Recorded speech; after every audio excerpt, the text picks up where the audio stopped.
Good morning. આજે છે આપણે એ 8મા ચેપ્ટર વિદ્યુત ચુંબકીય તરંગના એક સૂત્રનું લિસ્ટ બનાવી લઈએ. બરાબર, લાસ્ટ લેક્ચરમાં આપણે આની બધી જ લાક્ષણિકતાઓ ધ્યાનમાં લીધી હતી. બરાબર, એ લાક્ષણિકતાઓમાં આપણે ઘણા બધા સૂત્ર જોયા હતા.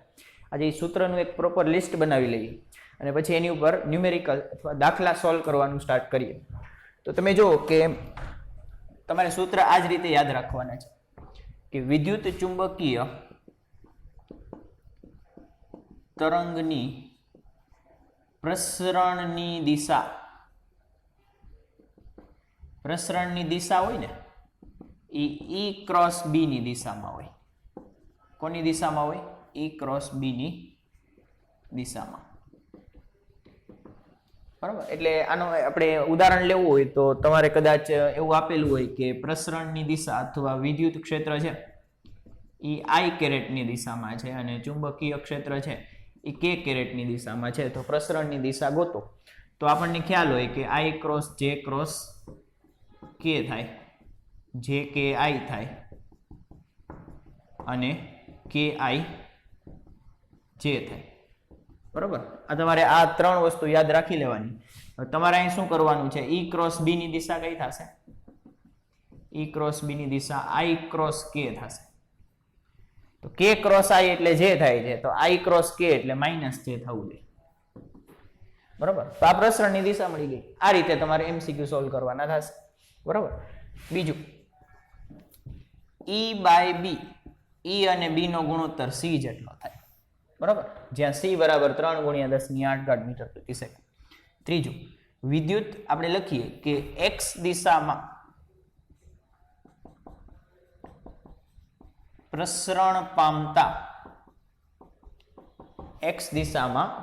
પામતા વિદ્યુત ચુંબકીય તરંગનું સમીકરણ.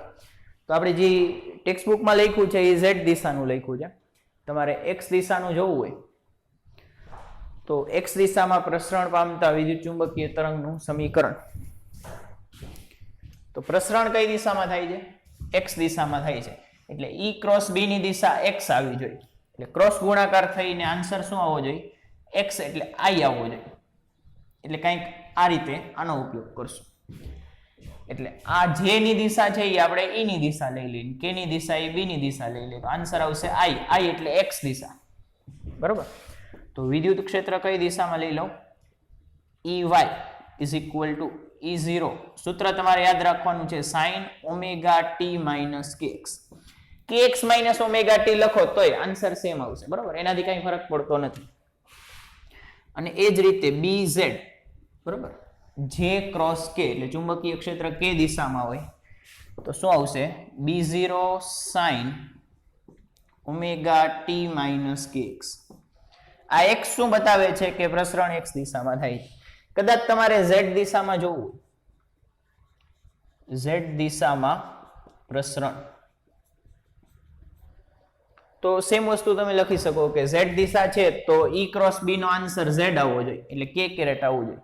તો વિદ્યુત ક્ષેત્ર છે એ I કેરેટની દિશામાં હોય અને ચુંબકીય ક્ષેત્ર છે એ J કેરેટની દિશામાં લઈ શકાય.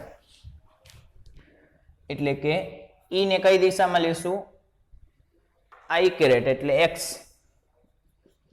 E0 sin ωt minus kz. પ્રસરણ કઈ દિશામાં થાય છે? Z. kz માઇનસ ωt લખો, એમાંથી કોઈ ફરક પડશે નહીં. બરાબર, આપણે ખાલી શું જોવાનું હોય કે પ્લસ Z દિશામાં થાય છે તો અહીંયા માઇનસ હોવું જોઈએ, માઇનસ Z દિશામાં થતું હોય તો અહીં વચ્ચે પ્લસ લખવાનું. આ પ્લસ Z દિશા છે એટલે અહીં વચ્ચે માઇનસ જ આવશે. બરાબર, પછી ચુંબકીય ક્ષેત્ર કેમાં આવશે? J કેરેટમાં, એટલે BY is equal two B0 sin ωt minus kz. બરોબર છે, આ બે સમીકરણ આપણે લખી લઈએ. તમારે યાદ શું રાખવાનું છે? અંદરના જે કાઉન્સ આવશે સાઇન અને E અને B બે, આ બેના અંદરના ફેઝ અથવા કાઉન્સ અથવા ખૂણો એ સરખા હશે.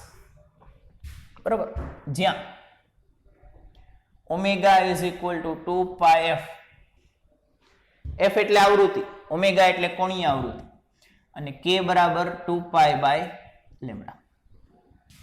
બરોબર છે. હવે જો આપણે દાખલા ગણશું ને ત્યારે તમારે યાદ રાખવાનું છે કે f હંમેશા ઓમેગા ઉપરથી ગોતું અને લેમ્ડા ઓલવેઝ k ઉપરથી ગોતું. વસ્તુ યાદ રાખજો, બરોબર. MCQ સોલ્વ કરવામાં તો આ જ વસ્તુ ફોલો કરવાની. ટેક્સ્ટબુકના દાખલા ગણતા હશો ત્યારે ચાલશે, ત્યારે બીજી કોઈ રીતે તમે સોલ્વ કરતા હોય કે પેલા f ફાઇન્ડ કરો અને પછી f ઇન્ટુ લેમડા એટલે c થાય, તો આની ઉપરથી લેમડા ફાઇન્ડ કરો તો ચાલશે. પણ MCQ સોલ્વ કરતા હોય ત્યારે ખાસ વસ્તુની ધ્યાન રાખવાની કે લેમડા ઓલવેઝ k ઉપરથી ફાઇન્ડ કરો. લેમડા ઓલવેઝ k ઉપરથી ફાઇન્ડ કરવાનો, બરોબર છે. ઠીક છે. હવે શું કામ? કારણ કે અમુક વખતે છે ને k છે ને એ અલગ આપેલો હોય છે. k ઈ માધ્યમ ઉપર આધારિત છે, તો માધ્યમ q આપ્યું છે એની ઉપર k આધારિત હશે અને k ઉપર લેમડા આધારિત હશે. હવે જો તમે f ઉપરથી લેમડા ગોતશો તો એ શૂન્ય અવકાશમાં લેમડા મળશે અને k ઉપરથી લેમડા ગોતો તો એ માધ્યમમાં મળશે.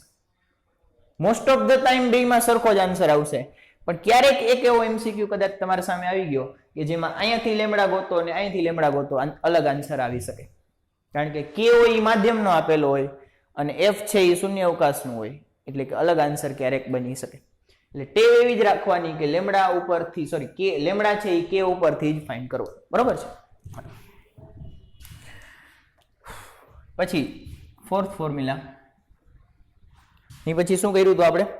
સમીકરણ આવી ગયા, ગુણોત્તર આવી ગયા. હા, હવે શૂન્ય અવકાશમાં વિચુ તરંગની ઝડપ c બરાબર 1/√μ0 એપ્સિલોન 0. પછી માધ્યમમાં ઝડપ v બરાબર 1/√μ એપ્સિલોન.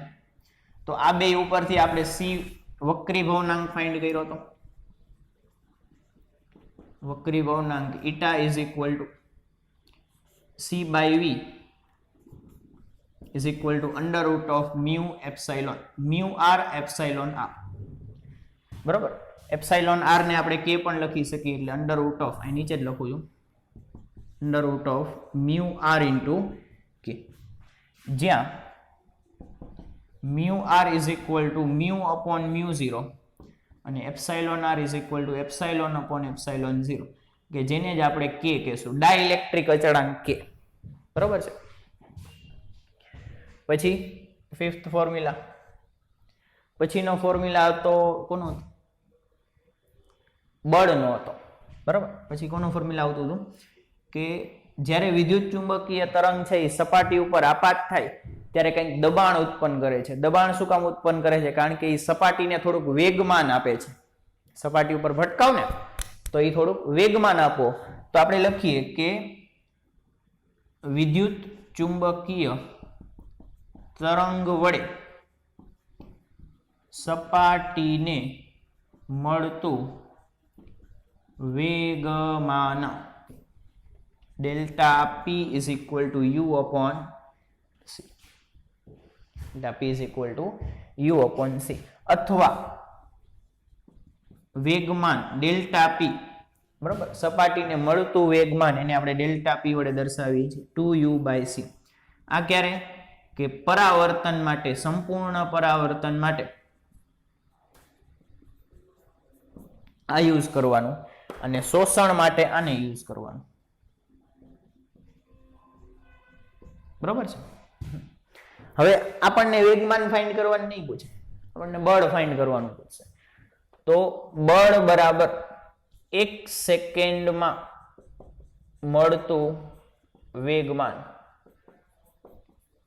1 સેકન્ડમાં સપોઝ કે ડેલ્ટા પી જેટલું વેગમાન મળે છે તો ઇઝ ઇક્વલ ટુ ડેલ્ટા પી, બરોબર. ઓરિજિનલી આમ થાય, તમે જોવા જાઓ તો f ઇઝ ઇક્વલ ટુ વેગમાનના છેદમાં સમય. f ઇઝ ઇક્વલ ટુ શું થાય? વેગમાનના છેદમાં સમય. તો વેગમાન ડેલ્ટા પી છે ને છેદમાં સમય છે, એને આપણે 1 સેકન્ડ લઈ લઈએ, બરોબર. તો f is equal to delta પી થઈ જશે. કેટલા સમય માટે? 1 સેકન્ડ સમય માટે જ બધી વાત થઈ છે. તો ઇઝ ઇક્વલ ટુ આપણે શું કરી નાખશું? u/c ઓર 2u/c, જી થતું હોય, બરોબર. જનરલી u/c લખીએ છીએ. હવે હજી આનાથી એક સ્ટેપ આગળ જઈને પૂછશે કે દબાણ કેટલું છે સપાટી ઉપર. તમે કોઈ એક સપાટી ઉપર વિદ્યુત ચુંબકીય તરંગ આપાત કરો તો એ સપાટી ઉપર કેટલું દબાણ ઉત્પન્ન થશે. તો એ દબાણ પણ આપણે ફાઇન્ડ કરી શકીએ.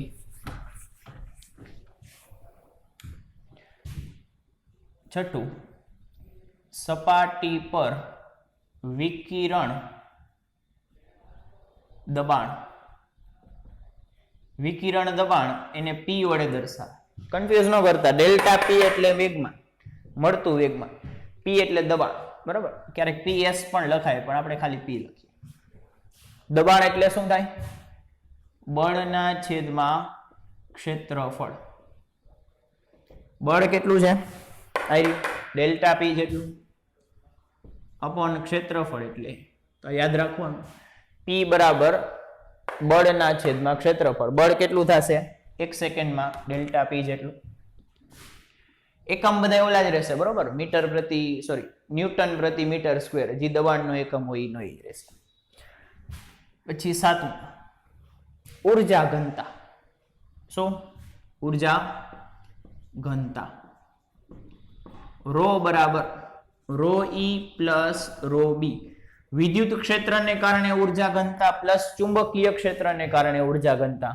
વિદ્યુત ક્ષેત્રને કારણે ઉર્જા ઘનતા half epsilon 0 E square RMS plus half B square by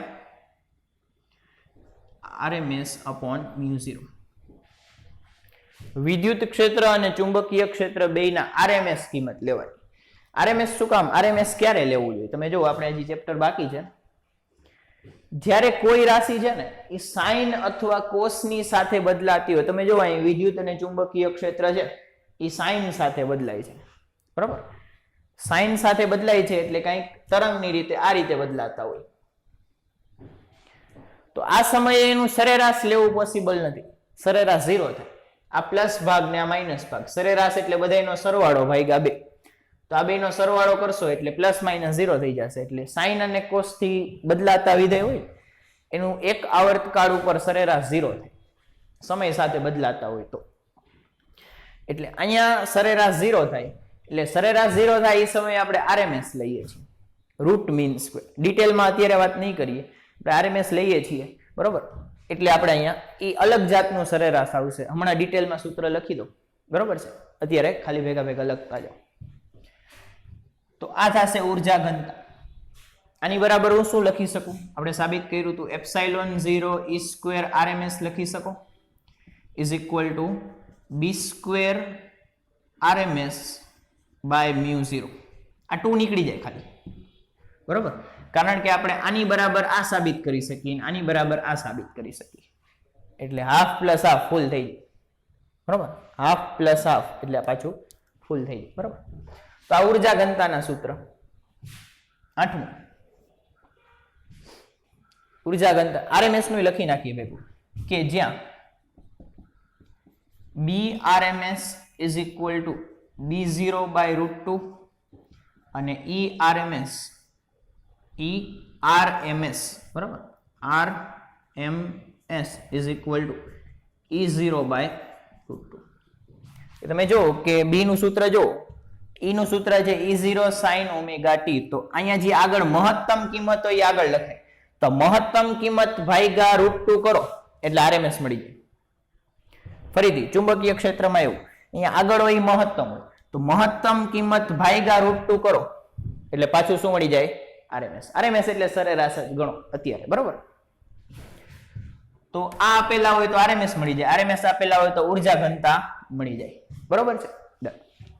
હવે તીવ્રતા, વિદ્યુત ચુંબકીય તરંગની તીવ્રતા. તીવ્રતા I બરાબર પાવરના છેદમાં શું હતું? ક્ષેત્રફળ. પાવર એટલે કે ઉર્જાના છેદમાં સમય. પાવર એટલે શું થાય? ઉર્જાના છેદમાં સમય. અને ક્ષેત્રફળનું ક્ષેત્રફળ એમને. તમારે આ યાદ રાખવાનું છે. પછી આપણે એક સમીકરણ તારવેલું હતું, I બરાબર ડો સી, રો સી, બરાબર. ડો સી ને રો ઇન્ટુ સી. રો એટલે ઉર્જા ઘનતા. તો આનો ઉપયોગ આપણે ખૂબ વધારે કરશું. પછી ઉપરના તો છે, બરોબર છે. તો આટલા સૂત્ર છે અત્યારે આપણી માટે, લખી લ્યો. થોડાક કરીને એડ કરશું, પણ એ એક્સ્ટ્રા બધું આખું ચેપ્ટર પચશે પછી હજી આમાં થોડાક એક્સ્ટ્રા સૂત્ર એડ કરશું. અત્યારે ગુજરાત બોર્ડ માટે આટલા ઇનફ છે. લખી લ્યો વ્યવસ્થિત, બરાબર, અને પછી આપણે દાખલા સ્ટાર્ટ કરીએ.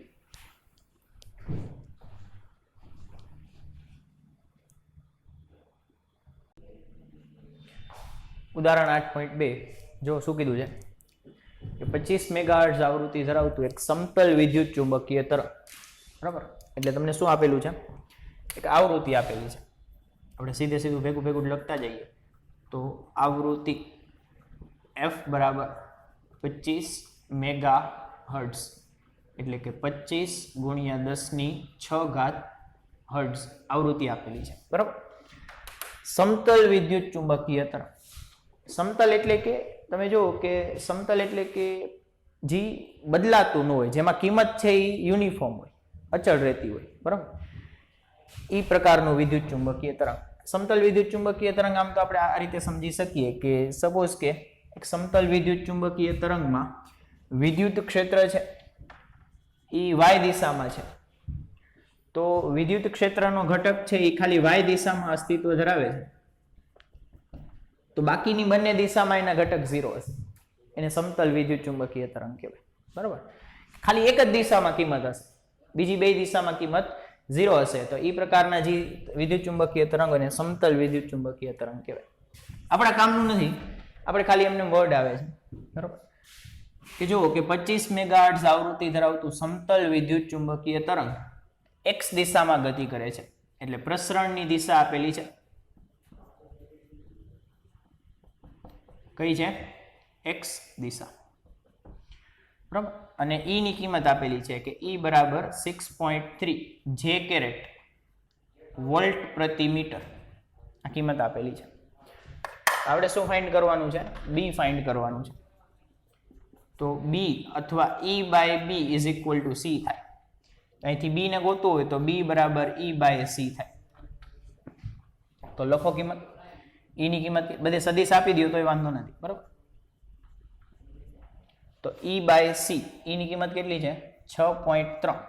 પણ અહીં જો અહીંયા સદિશ ભેગો ન લઈ શકો, ફરીથી લખું કે E નું મૂલ્ય છેદમાં B નું મૂલ્ય એ C થાય, દિશા ભેગી આવતી નથી. E નું મૂલ્ય છેદમાં B નું મૂલ્ય એટલે C થાય, એટલે B નું મૂલ્ય જોતું હોય તો E by C is equal to, E ની કિંમત કેટલી છે, 6.3 અને ડિવાઈડ બાય C એટલે 3 ગુણ્યા 10⁸, બરાબર. હવે 21 13 63 થાય એટલે 2.1 આવે, એટલે B is equal two 2.1 into 10⁻⁻8. એકમ આવશે ટેસ્લા, ચુંબકીય ક્ષેત્રનો એકમ ટેસ્લા થાય. દિશા કેમ ફાઇન્ડ કરવી ને એ આપણો નેક્સ્ટ પોઈન્ટ થશે મેઇન, બરોબર, કે દિશા કેમ ફાઇન્ડ કરવી. તો તમે જુઓ કે પ્રસરણની દિશા કઈ દિશામાં છે, x દિશામાં છે, અને વિદ્યુત ક્ષેત્ર જે દિશામાં છે. હવે આપણને ખબર છે કે પ્રસરણની દિશા બરાબર E ક્રોસ B ની દિશામાં, પ્રસરણની દિશા બરાબર E ક્રોસ B ની દિશા. પ્રસરણની દિશા x એટલે I કેરેટ છે, પ્રસરણની દિશા x છે એટલે I કેરેટ છે. E ની દિશા કઈ દિશામાં છે, J કેરેટની દિશામાં. તો અહીંયા હું સપોઝ કે x કેરેટ લખી નાખું, P કેરેટ, N કેરેટ, ગમે એ કેરેટ લખી નાખું, તો અહીંયા શું મૂકું તો આન્સર I કેરેટ આવે. આમાં જોઈ લો, J ક્રોસ શું કરું તો આન્સર I આવે, J ક્રોસ શું કરું તો આન્સર I આવશે. તમે જોઈ લો, J ક્રોસ K એટલે આન્સર I આવશે, એટલે અહીં K મૂકવું પડશે, એટલે x બરાબર K કેરેટ થશે, બરાબર. તો અહીંથી આપણે સીધું લખી નાખીએ કે અહીં E ક્રોસ B પરથી B ની દિશા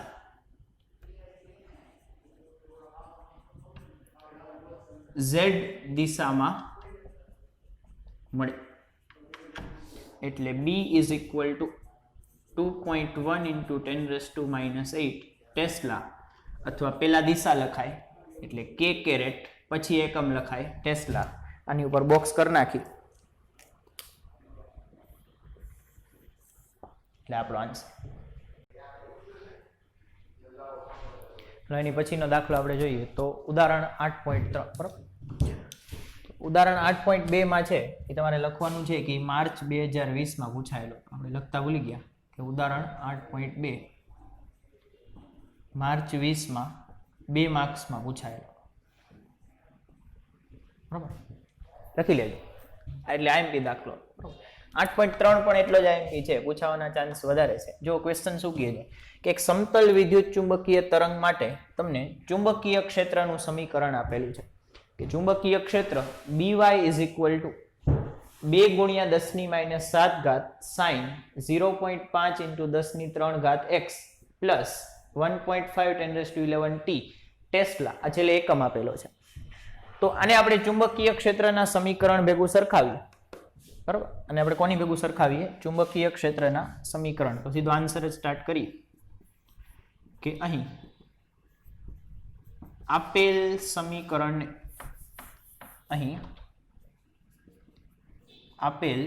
સમીકરણને B બરાબર B0 સાઇન ઓમેગા ટી અથવા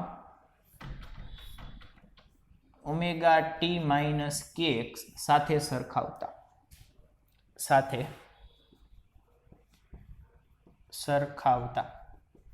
હવે જો અહીં પ્રોબ્લેમ ક્યાં આવશે કે વચ્ચે પ્લસ છે ને આપણે માઇનસ છે. આપણે પ્લસ કરી નાખો, આપણને એનો મિનિંગ ખબર હોવી જોઈએ. પ્લસ કરવાથી શું થશે કે પ્લસ કરવાથી તમે જુઓ કે આની અંદર અહીંયા x છે એટલે હું કહી શકું કે તરંગ પ્રસરણની દિશા એ x દિશા છે. તરંગ પ્રસરણ છે એ x અક્ષ ઉપર થાય છે. હવે વચ્ચે પ્લસ છે એટલે ઋણ x દિશામાં થતું હોવું જોઈએ. બરાબર, આની ઉપરથી આપણે થોડીક એક્સ્ટ્રા ઇન્ફોર્મેશન લખી લઈએ કે અહીં પ્રસરણ ઋણ x દિશામાં છે. કેમ ખબર પડી? કારણ કે વચ્ચે પ્લસ છે એટલે ઋણ આવશે અને અહીંયા x આવે, જ્યાં z આવતું હોય તો z દિશામાં. બરાબર, એટલે આપણે આને એ જ રીતે સરખાવશું કે ઓમેગા ટી પ્લસ kx અહીં વચ્ચે શું રાખશું? પ્લસ રાખશું. આની સાથે સરખાવો તો તમે જુઓ કે B0 કેટલું મળશે? અહીં જે આગળ હોય એ B0 થાય ઇઝ ઇક્વલ ટુ 2 ગુણ્યા 10⁻7 ટેસ્લા. B0 એટલે શું? તો મહત્તમ ચુંબકીય ક્ષેત્ર અથવા ચુંબકીય ક્ષેત્રના તરંગનો કંપ વિસ્તાર. બરાબર, પછી k ની કિંમત x ની જે બાજુમાં હોય ને એને k કહેવાય. x ની બાજુમાં હોય ને k કહેવાય. તો k ની કિંમત આપી છે 0.5 ઇન્ટુ 10⁻3. k નો એકમ શું થાય? k નું સૂત્ર થાય 2π/λ. આનો તો રેડિયન થાય અને આનું મીટર થાય એટલે રેડિયન પ્રતિ મીટર, અથવા ખાલી મીટર લખો 1 મીટર લખો તોય ચાલે. એની સામે ઓમેગાની કિંમત કેટલી આપી છે? તો 1.5 ઇન્ટુ 10⁻11 ઓમેગા એટલે રેડિયન પ્રતિ સેકન્ડ. બરોબર, આટલી વસ્તુ આપણને આપેલી છે. તો આપણે પેલું શું ફાઇન્ડ કરવાનું છે? તો પેલું એ ફાઇન્ડ કરવાનું છે તરંગ લંબાઈ. તો યાદ કરો કે તરંગ લંબાઈ આપણે કોની ઉપરથી ફાઇન્ડ કરીએ છીએ? તો તરંગ લંબાઈ છે એ k ઉપરથી ફાઇન્ડ કરીએ છીએ કે k બરાબર 2π/λ. એની પરથી λ is equal to 2π/k. λ is equal to 2π/k. તો કિંમત લખો તો કેટલી આવશે? 2π/k. k ની કિંમત આવી રહી આપણી પાસે 0.5 ગુણ્યા 10⁻3. બરાબર, આનું સાદરૂપ આપો તો આપણને આન્સર મળશે 12.56. બરાબર, 0.5 અને 2π નું સાદરૂપ આપો એટલે 12.56 મળશે. આ 10⁻3 ઉપર જશે એટલે 10⁻3 અને આન્સર આવશે મીટર. બરાબર, તો આને આપણે સેન્ટીમીટરમાં ફેરવવું હોય તો ફેરવી શકીએ કે આને તમે લખી નાખો કે 12 આને આપણે પોઈન્ટને આ બાજુ લઈ જઈએ તો શું આવશે? 1.256 ગુણ્યા 10⁻2 મીટર. 10⁻2 ને આપણે સેન્ટીમીટર લખી નાખીએ એટલે 1.256 સેન્ટીમીટર. આને 1.26 કરી નાખો એટલે ચાલશે. બરાબર, આ તરંગ લંબાઈ પેલું મળી ગયું. બીજું શું ફાઇન્ડ કરવાનું છે? બી ની અંદર આપણે હજી આવૃત્તિ ગોતવાની બાકી છે. એટલે આવૃત્તિ મેળવીએ તો આવૃત્તિ ક્યાંથી મેળવવાની? તો આવૃત્તિ ઓમેગા ઉપરથી મેળવવાની. Omega is equal two 2πf. તો એની ઉપરથી f is equal two omega upon 2 pi. Omega કેટલું છે? 1.5 ગુણ્યા 10 ની 11 ઘાત અપોન 2 પાઈ. બરાબર, અહીં સાદરૂપ આપો તો તમને 0.24 ગુણ્યા 10 ની 11 ઘાત હર્ટ્ઝ મળે. f નો એકમ હર્ટ્ઝ થાય. બરાબર, 10 ની 11 ઘાતમાંથી 2 પોઈન્ટ આને આપી દો એટલે 24 ગુણ્યા 10 ની 9 ઘાત હર્ટ્ઝ થાય. 10 ની 9 ઘાત એને ગીગા કહેવાય. એને શું કહેવાય? ગીગા. એટલે f is equal two 24 giga hertz. આપણો આન્સર. તમે અહીંયા પૂરું કરી દો તો ચાલશે. બરાબર, આ આપણો લાસ્ટ આન્સર થઈ શકે. હાલો, હવે ફાઇનલ વસ્તુ બી માં શું પૂછ્યું છે? આમ જો બી માં હજી કે વિદ્યુત ચુંબકીય અથવા વિદ્યુત ક્ષેત્રનું સમીકરણ પૂછ્યું છે. વિદ્યુત ક્ષેત્રનું સમીકરણ. તો વિદ્યુત ક્ષેત્રનું સમીકરણ આપણે આ જ રીતે લખી શકીએ કે E બરાબર E0 sin. કાઉન્સ બેયનો સરખો આવે, તમારે યાદ રાખવાનું. એ તમારે ગણવાની જરૂર ન હોય. અંદરનો કાઉન્સ ને આ બી નો ઈ નો બેયનો અંદરનો કાઉન્સ કેવો આવે? સમાન આવે. એટલે ઓમેગા ટી પ્લસ કેએક્સ અથવા કેએક્સ પ્લસ ઓમેગા ટી જેમ લખવું. તો આ સૂત્રમાં તમારે અંદરનો કાઉન્સ સીધે સીધો આ જ લખી નાખવાનો. E0 એક ફાઇન્ડ કરવાનું. શું કરવાનું હોય? E0 ફાઇન્ડ કરવાનું. તો કઈ રીતે કરશું? તો E0 upon B0 is equal to C થાય. આ સૂત્ર E by B is equal to C. તો અહીંયાથી આપણે E0 ફાઇન્ડ કરી લઈએ કે C ઇન્ટુ B0. C એટલે 3 ગુણ્યા 10 ની 8 ઘાત ઇન્ટુ B0. B0 કેટલું છે? 2 ગુણ્યા 10 ની -7 ઘાત. બરાબર, તો 3 દૂન 6 ગુણ્યા 10 ની 1 ઘાત એટલે કે મળશે 60 ટેસ્લા મળશે. ટેસ્લા નહીં, વિદ્યુત ક્ષેત્ર ગોઈતું. વિદ્યુત ક્ષેત્ર ગોઈતું એટલે કે વોલ્ટ પ્રતિ મીટર. એટલે E0 ની કિંમત મળી ગઈ. બરાબર, હવે આની એક દિશા ગોતવાની બાકી છે. બરાબર, કે અહીંયા કઈ દિશાનું ક્ષેત્ર છે, કઈ રીતે ગોતશું? નીચે લખો કે E ક્રોસ B ની દિશા કઈ થશે? અહીંયા પ્રસરણની દિશા જેટલી. પ્રસરણની દિશા કઈ છે? -x. કેમ ખબર પડી? કારણ કે આ પ્લસ છે એટલે આપણે લખીએ કે પ્રસરણની દિશા -x છે. તો અહીંયા શું કરશું આપણે? બરાબર, ક્યાં લખીએ હવે? આ ભૂસી નાખું છું, વળી પાછું લખી દઈશ.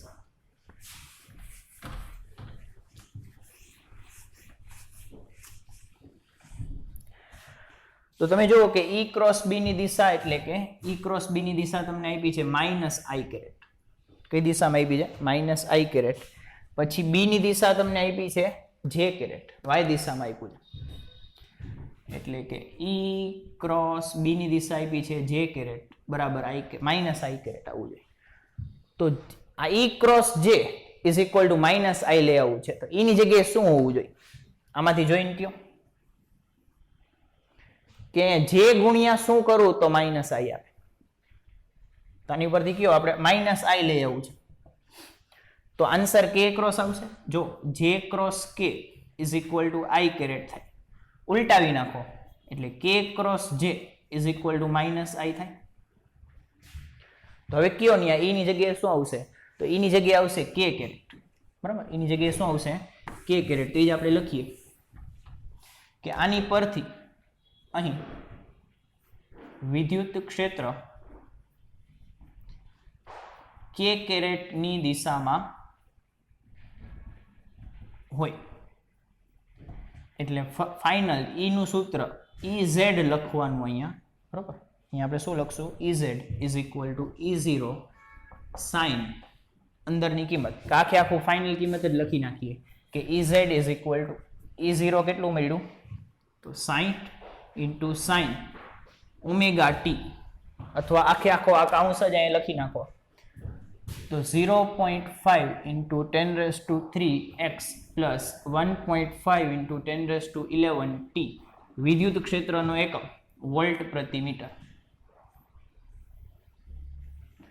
તો આ આપણો ત્રીજો આન્સર. બરોબર, આ આપણો પહેલો આન્સર, આ બીજો આન્સર અને આ ત્રીજો આન્સર. લખી લ્યો, પછી નેક્સ્ટ દાખલો સ્ટાર્ટ કરીએ.